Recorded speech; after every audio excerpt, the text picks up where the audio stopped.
అడుగు, శుక్రవార దేవుని అర్థించు.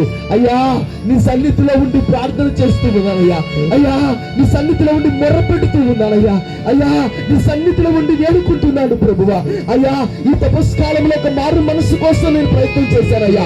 ఈ తపస్కాలంలో అనేకమైనటువంటి విధాలుగా నా జీవితాన్ని మార్చుకోవాలని చూస్తున్నా. నా దారి తప్పిన కుటుంబాన్ని నీకు ప్రభువా సమర్పిస్తున్నాను ప్రభువా అని ఏకటైతే విశ్వాసముతో నమ్మకముతో ఆయన ముందు, విశ్వాసముతో బలహీనతలన్నీ కూడా ఆయన ముందు నీ కుటుంబం సమర్పిస్తూ ఉన్నాను. నీ జీవితం సమర్పించబడుతూ ఉన్నదో ఆ కుటుంబం దీవించబోయేది కాక.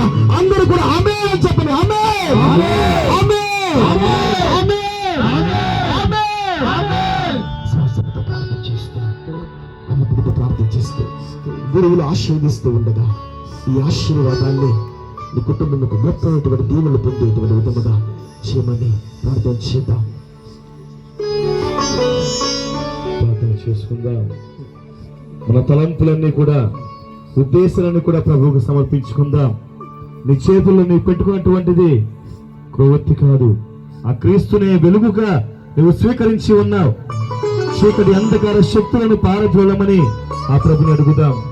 పాపం అనేటువంటి భారం ఉందా?